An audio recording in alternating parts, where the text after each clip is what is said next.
tous, c'est Kevin Game 2 et on se retrouve aujourd'hui pour une toute nouvelle vidéo après séance du Hobbit, la bataille des 5 armées. Alors, pourquoi j'ai ça, j'en sais rien. Oh. Ça sort. Alors, donc déjà, je m'excuse parce qu'en fait, je devais faire la vidéo hier puisque je suis allé voir le film pour sa sortie, la sortie mondiale, enfin, la sortie européenne, puisque je crois qu'il sort le 17 en Amérique et tout ça. Donc je devais, enfin, le film c'est bon, je l'ai vu hier et tout, donc je devais faire la vidéo en rentrant, mais j'étais tellement fatigué et à cause du travail en ce moment, c'est vrai que malheureusement en ce moment, je fais de moins en moins de vidéos à cause de mon travail qui me demande énormément de temps, et donc j'ai moins de temps pour faire mes vidéos, mais je tenais vraiment à faire cette vidéo d'après-séance, puisque pour ceux qui me connaissent, j'avais déjà fait la pré-séance du deuxième Hobbit, la désolation de Smaug. Et pour ceux qui me connaissent encore plus, Le Seigneur des Anneaux est ni plus ni moins que mon film préféré. Et donc bien évidemment, le Hobbit, pour moi, le Hobbit et Le Seigneur des Anneaux font partie du même univers. Donc oui, j'attendais énormément ce dernier opus, puisque malheureusement, avec toute la hâte que je pouvais avoir pour ce film, que j'étais vraiment impatient de le voir, ça me faisait quand même un passement au cœur d'aller au cinéma le voir, puisque je me disais, ça y est, c'est la dernière fois que je vais voir Bilbon et les nains, c'est la dernière fois que je vais voir cette aventure, c'est la dernière fois normalement qu'on retourne en Terre du Milieu, puisque ce n'est pas impossible qu'ils font le Smyrlion après, ou enfin je crois que ça se dit le Smyrlion, mais bon, tant pis pour le nom. Smyrlion se passe ailleurs, sur d'autres terres et tout, c'est vraiment pas le même délire qu'avec le Hobbit et le Seigneur des Anneaux, et donc voilà. Bon. On va arrêter de parler de tout ça, on va parler du film. Alors, est-ce que le film m'a plu? C'était magnifique. Franchement, c'était vraiment... J'ai vraiment adoré, c'était... Alors, attention, puisque la chose que je dis, que je n'arrête pas de dire avec soit les films ou quoi que ce soit sur cette terre, rien n'est parfait, et encore moins les films. Donc, bien évidemment, il y a des trucs qui m'ont pas plu du tout dans le film. Enfin, pas plus du tout, non, c'est quand même, ça fait quand même bizarre quand je dis ça, mais qui m'ont moins plu, et des trucs qui m'ont vraiment plu. Alors déjà, petite anecdote, donc déjà, j'étais dans un tout nouveau cinéma, donc je suis vraiment heureux que ma ville, pour ceux qui connaissent la Corse et la ville d'Ajaccio, a ouvert un tout nouveau cinéma qui est aussi grand que peut l'être sur le continent, qui est vraiment génial, et j'avais envie d'inaugurer ce cinéma personnellement avec ce film, et enfin c'était vraiment génial, j'étais dans des parfaites conditions, c'était le pied, voilà. Parce que sinon on a un tout petit cinéma qui bon, ça fait des années qu'il existe, ça fait depuis que je suis né, mais bon, il est tellement vieux que voilà. Donc là voilà, j'avais vu tous les anciens Hobbits et Seigneur des Anneaux dans cet ancien cinéma, et là, étant donné que c'est le dernier, là j'ai été dans le tout nouveau. Ça fait un peu bizarre. Donc, bon, je ferme la parenthèse. Donc j'ai été vraiment dans des conditions vraiment géniales, et ce qui a probablement, encore une fois, augmenté mon amour pour le film. Alors, le film... bon, par contre, je vais un peu spoiler. Enfin, je vais spoiler, vous êtes prévenus. Donc, je vais spoiler. De toute façon, on peut pas vraiment parler de spoiler quand c'est un film qui traite d'un livre, et que ce livre est a quand même été lu depuis. Hein. Le Hobbit est déjà, avant le premier film, je pense que beaucoup de gens avaient vu le livre, et savent comment ça finit, donc je ne vais pas...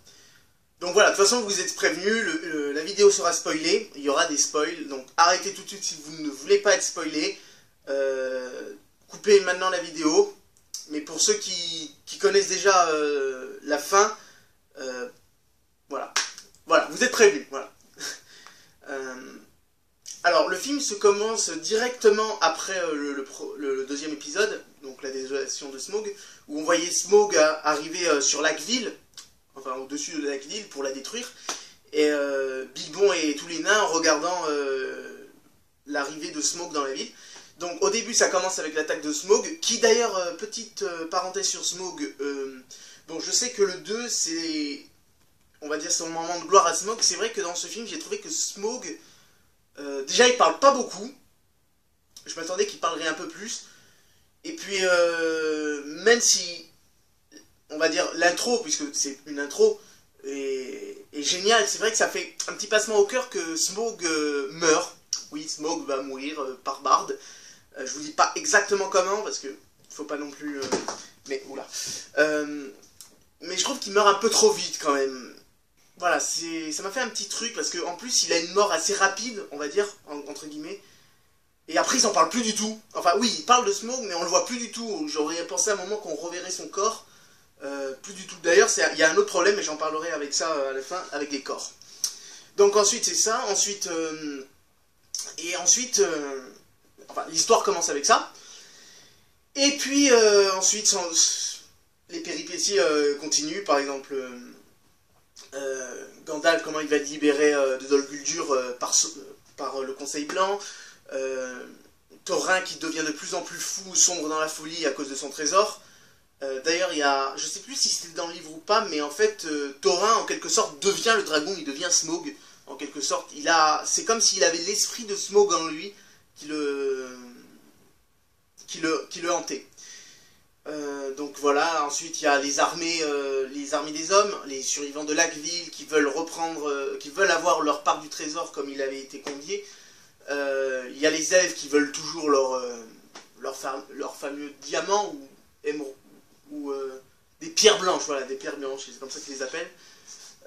Puis les autres nains qui viennent pour défendre Erebor, puisque Erebor a de nouveau son roi, même si son roi est devenu un parfait enfoiré, parce qu'il faut le dire que Thorin dans ce film est un parfait enfoiré. On a du mal à reconnaître le Thorin qu'on connaissait, mais c'est comme ça que Thorin finit. Et voilà, en gros. Alors, le défaut de ce film consiste essentiellement...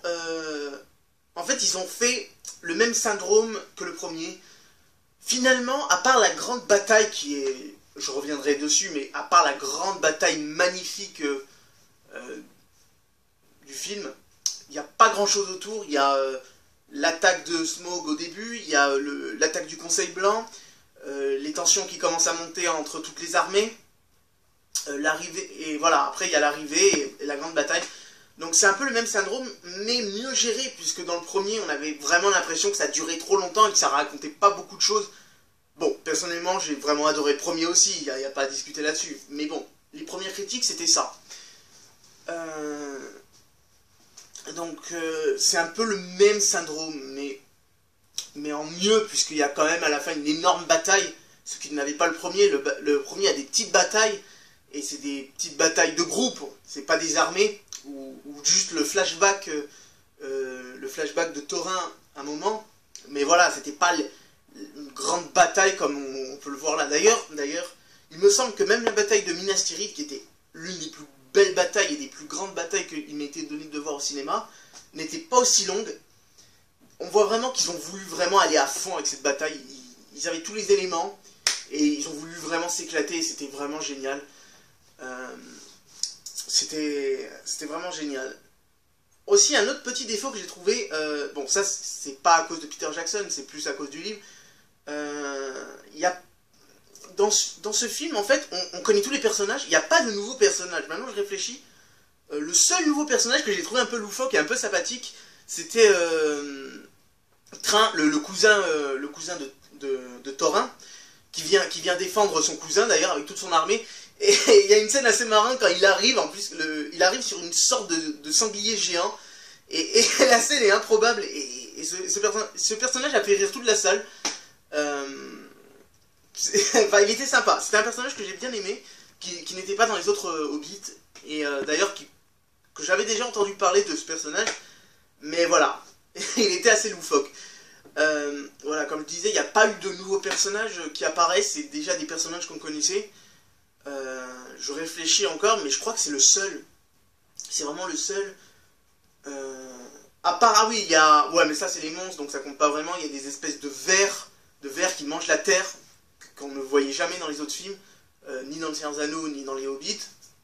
Sinon, ouais, et des pseudo-trolls, on peut appeler, ça ressemble plus à des gros orques, beaucoup plus grands qu'eux, mais que des... Enfin voilà, c'était pas... Il n'y avait pas vraiment une...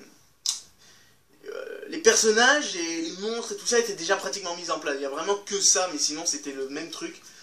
Euh, donc voilà, voilà. C'était... la bataille est vraiment longue et c'est... Des plans sur plans vraiment magnifiques, c'est... En plus, ils ont... Puisque je me rappelle pas si dans le livre ou pas, la ville de Dale est assiégée, ça donne vraiment l'idée, on a l'impression de revivre la bataille de Minas Tirith qui était dans les rues, tout ça, et c'était... Enfin, franchement, c'était vraiment un très très beau film. C'est la première fois en 19 ans, puisque j'ai 19 ans, en 19 ans que je suis allé au cinéma, c'est la première fois qu'on applaudit à un cinéma pour moi. Puisque d'habitude, personne n'applaudit ici hein, dans notre cinéma. Et c'était la première fois à la fin que tout le monde a applaudi et c'était vraiment... Et c'était vraiment magnifique. C'était...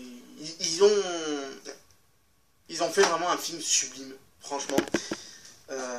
Pour moi, l'un des plus beaux, ou peut-être même le plus beau de cette année, avec Transformers bien sûr, mais bon, c'est pas le même truc, c'est pas le même délire. Et puis ça remonte tellement d'émotions en nous, puisque le Seigneur des Anneaux et tout. Donc voilà, c'est la fin d'une magnifique épopée, d'une magnifique saga. Ça nous fait maintenant 6 films, comme les Star Wars. Est-ce que j'ai quelque chose d'autre à dire? Ah oui, en fait, ce n'est pas un problème avec le film, c'est un problème avec Tolkien, l'écrivain du Hobbit et du Seigneur des Anneaux. Alors là, c'est méga gros spoiler, arrêtez tout, parce que ça parle d'une mort de quelqu'un. Pourquoi tuer Thorin, Kili et Fili? Je vous avoue que je ne comprends pas cette logique. Quelle logique il y a eu à Tolkien de vouloir tuer ces 3 personnages et mettre ensuite Train, le cousin de... Train, oui, Train. Le cousin de Thorin sur le trône. Pourquoi le tuer moi je pense qu'ils auraient dû les laisser vivre. Ou alors c'était pas eux à tuer, d'autres personnages, des personnages vraiment inutiles en plus dans les nains qui parlent pas beaucoup. Enfin inutiles, non. Mais moins, il y a des personnages que... Mais voilà, moi je sais qu'il y en a qui les aiment pas du tout ces personnages. Enfin, surtout les 2 jumeaux, mais franchement moi je les ai beaucoup aimés. J'ai vraiment apprécié ces 2 personnages. Et leur mort est assez dure en soi. Puisqu'ils meurent vraiment dans des conditions... je m'attendais pas à... qu'ils les tuent de cette façon en fait. Je savais qu'ils allaient mourir puisque dans le livre ils meurent. Ces 2 personnages, je parle pas de Thorin, hein, je parle de Kili et Fili. Mais leur façon de mourir dans le film, c'est vrai que ça m'a fait de la peine, voilà.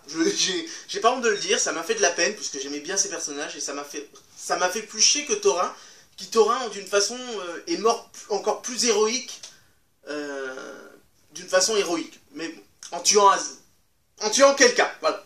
Il faut pas non plus que je spoil du tout. Donc voilà. Donc j'étais vraiment aussi heureux de revoir des personnages qui sont plus tard dans le Seigneur des Anneaux. De revoir bien sûr Gandalf, Legolas, qui est juste génial dans le film. Même si je trouve qu'il a un peu trop tardé à arriver. Enfin pas arriver dans le film, mais à arriver dans la bataille. C'est vrai qu'il arrive quand même presque à la fin de la bataille. Enfin bon, bref. Retrouver aussi les personnages un peu plus matures d'une certaine façon.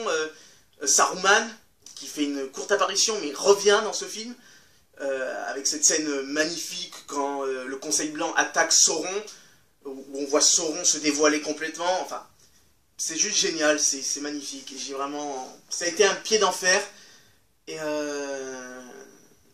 je suis triste que ça finisse, mais bon, toute chose a une fin. Toute chose a une fin malheureusement, et les films aussi. Ce que je disais pour Smaug, le problème avec son corps, alors ça s'est revu à la fin du film, sauf que là, ce fut pour moi encore plus grave que Smaug. Je regardais sa fenêtre ouverte, enfin bref. C'était plus grave que Smaug, puisque là, il est quand même question de Fili, Kili et Thorin. Au moment où Fili meurt, et que son corps tombe, on ne le revoit plus jamais. Kili a la chance d'avoir Toriel avec lui jusqu'au dernier moment de son trépas. Bilbon est au chevet aussi après de Thorin. Mais pour Fili, il n'y a eu personne. Et surtout, ce qui m'a encore plus énervé que tout, c'est que après la bataille, on ne voit rien d'eux. Je veux dire, il n'y a pas je pensais qu'il allait avoir un enterrement et tout. Dans le livre même, Bilbon lui-même pose l'Arkenstone sur le corps de Thorin. Enfin, ce sont des scènes quand même qui auraient pu être sympas à mettre, je sais pas. Bon, peut-être après il y a la version longue, puisque un autre personnage qui a été aussi un peu oublié, c'est Beorn, qui arrive dans les dernières secondes de la bataille, qui est censé être un atout majeur dans la bataille dans le livre, alors que là il arrive en renfort, mais on le voit vite fait comme ça, il descend, il se transforme, il tue quelques orques et fini. Voilà, Beorn, le personnage que je m'attendais quand même à voir pas mal de fois dans la bataille, on le voit en 2 secondes. Et ça m'a vraiment refroidi. Après, j'ai entendu dire que Beorn aura bien plus de scènes dans les 30 minutes qu'il y aura dans la version longue. Donc j'espère que sur ça ils vont un petit peu rectifier. Aussi Sauron, je sais pas, j'ai trouvé que Sauron part trop vite du film, il se fait expulser du film, et c'est le cas de le dire, enfin je spoil pas trop, mais vous verrez, il se fait carrément expulser. C'était assez marrant. Mais voilà, c'est des petits trucs comme ça, c'est pas grand chose, mais bon, j'espère que ça sera rectifié avec les scènes en plus. Voilà. Donc voilà, je pense que j'ai tout dit sur le Hobbit, la bataille des 5 armées, que je considère... Est-ce que je le considère le meilleur des 3 ? Je sais pas, parce que j'ai vraiment aimé aussi le deuxième. Mais je sais pas si...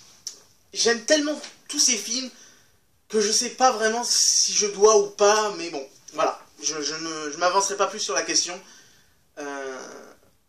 En tout cas, je vous dis... Si vous avez aimé le premier Hobbit, le deuxième, si vous avez aimé Le Seigneur des Anneaux, allez-y, c'est vraiment un film pour vous, c'est vraiment un film génial. Et voilà, je vous le conseille franchement. Et voilà, c'est tout. Voilà, je pense que j'ai tout dit sur le film, sur ce que je ressentais du film. Il y aurait plein d'autres choses que j'aimerais encore vous raconter, mais voilà, il faut un peu garder... Déjà, j'ai énormément spoilé, mais voilà.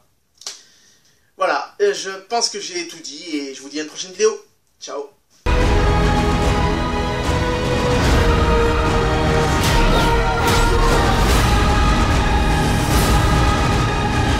Vous ne devez répondre qu'à une question.